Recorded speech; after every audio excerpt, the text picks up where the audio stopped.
Hi, I didn't see you there. Welcome to another episode of the Daily News. Today we will be teaching you about the Pawnee Indian tribe. First, we're going to talk about the buffalo. Many of you may know the buffalo was a very good friend to the Pawnee. Buffalo was used for food, clothing, and many other items in everyday life. Immediately after a buffalo was killed, the woman began butchering. A buffalo's liver was a treat to the Pawnee.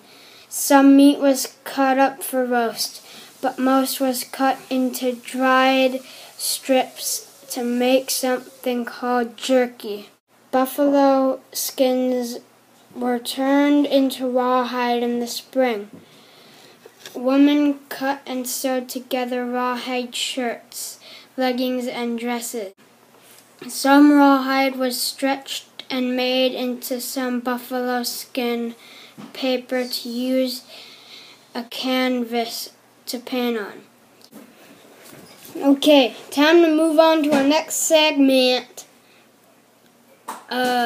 This next segment is on the Pawnee houses. The Pawnee lived in two different types of houses, teepees and earth lodges. Teepees, were, to add a little warmth, were covered in buffalo skin and were made by big poles shaped in a dome and then covered by the buffalo skin. Earth lodges were half built underground to add extra warmth.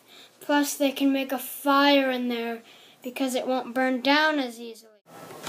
Okay, now it's time to move on to our next segment. This segment is called clothing. In the summer, men and boys wore loincloth, and women wore buffalo skin dresses and moccasins. In the winter, men and women wore leather pants and buffalo skin robes. Pawnee men and women pierced their ears and loved to wear lots of earrings. People wore hats only on special occasions. Instead of tattooing Pawnee men would face paint themselves, and Pawnee men usually like to pluck their eyebrows. Okay, that was a really short segment. Now it's time to move on to our next one. This segment is about all the ceremonies.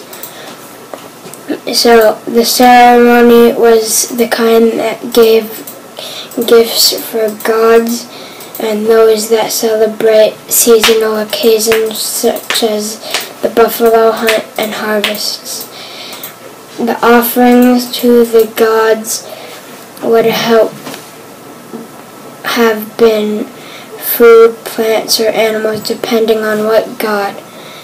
The Pawnee also formed dances for the gods, including the buffalo dance.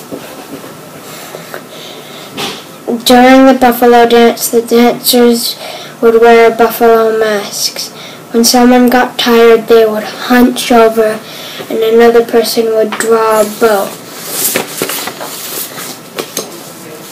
and shoot a fake arrow at the hunched dancer.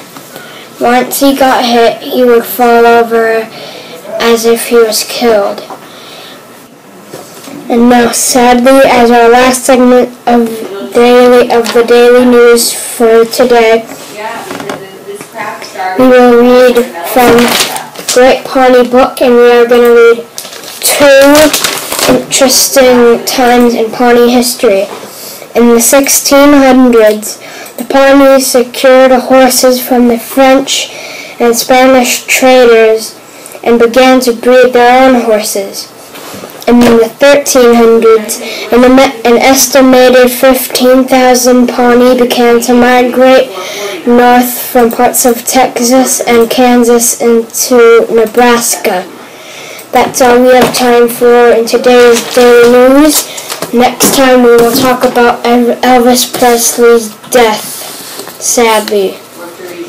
So, until next time on the Daily News.